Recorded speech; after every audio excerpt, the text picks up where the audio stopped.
By the way, he's disappeared again. Journalists and investigators have already shown that he hasn't appeared on television since February 5th.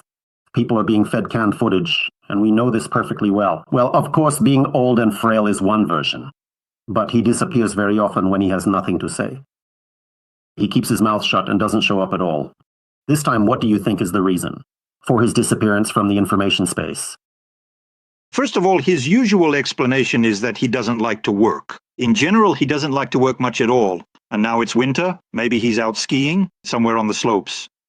We don't know anything because they don't show him to us. He used to show all his skiing. And now it's quite possible that he just put on a fake beard so he wouldn't be recognized and left. Went off somewhere to ski because he loves it. That's the first explanation. The second explanation, of course, could be health problems. He needs to get some kind of injection again or something. And for that, he'll have to disappear for another 2 or 3 weeks. Well, and most importantly, of course, he simply has nothing to say. Putin has nothing to respond with to what was said by Trump, for example, Zelensky, and various other world leaders. He looks very, very pale, and that's another reason why he might disappear. Additionally, as we discussed, there is also the distinct possibility that now the Olympic Games are ending, we are already at the end of the second week, and then comes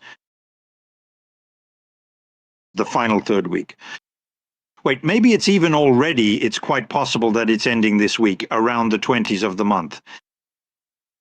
And he's preparing some kind of dirty trick. And if he's preparing some kind of dirty trick, then that's when he goes into hiding. Probably in some bunker already, so to speak, getting ready to orchestrate this scheme from there. That possibility also exists. We'll see.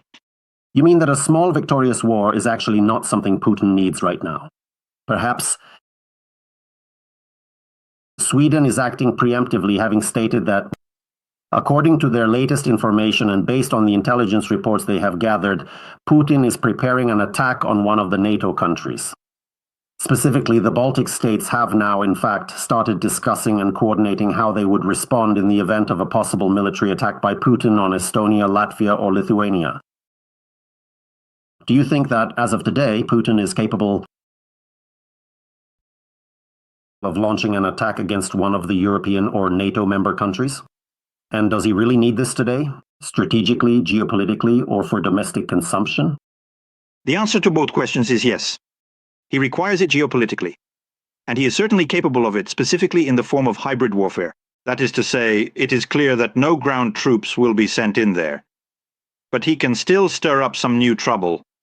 Something very similar to what happened in Donetsk and Luhansk back in 2014. Because, for example, the city of Narva in Estonia is still right there. And there are many Russian-speaking people there. And then he could partially bomb it somewhere over some specific territory. It all makes perfect sense, because right now it seems that Putin lives only for war. He simply cannot find any other way to live his life. He has fully committed to launching a massive war-driven economy. This type of war economy also inevitably creates its own specific kind of logic. That is to say, if you only manufacture guns, machine guns, and rockets, then you eventually have to use them.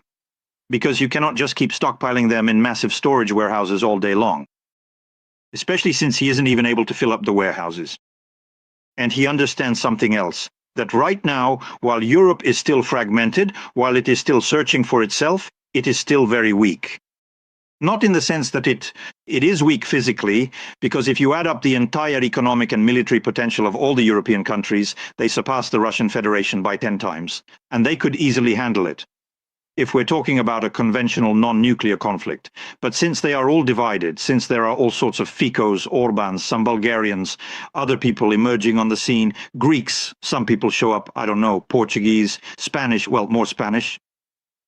Frankly, who really cares?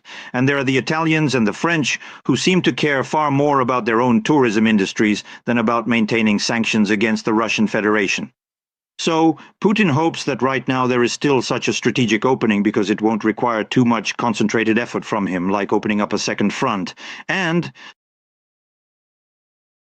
from his point of view, since he believes that a broad and united coalition is fighting against him, the opening of a second front means a weakening of support for Ukraine.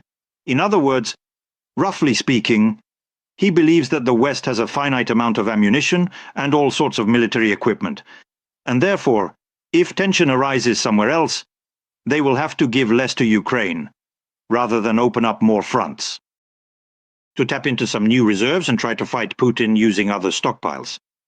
That's why I absolutely do not rule out such a scenario. All right. And what kind of reaction do you expect from Europe and NATO? What do you expect? To what extent will Putin's hopes for NATO's weakness be justified? First and foremost, what do you think?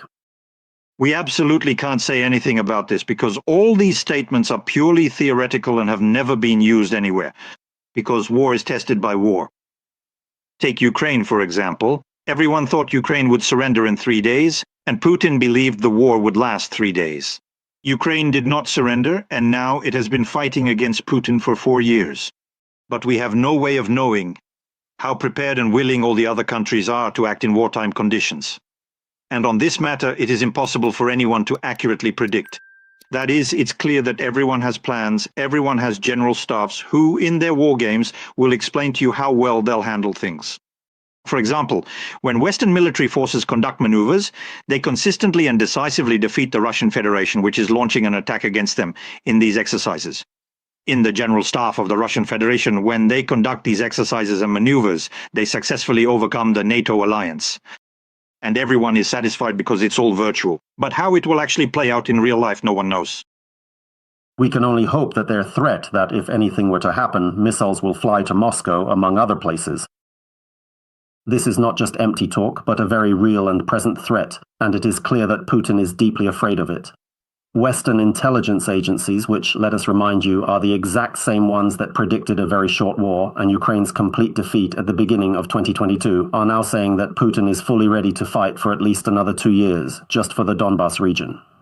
What do you personally think of such grim forecasts, and where exactly do they come from? And in your opinion, is it really possible that Putin can already think this way?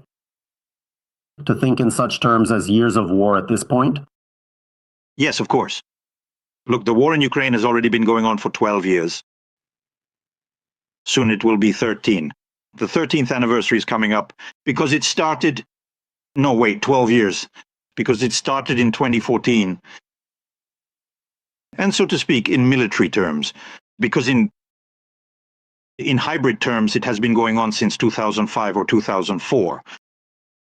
But in military terms, since 2014. So what? Well, Putin has been at war since 2014.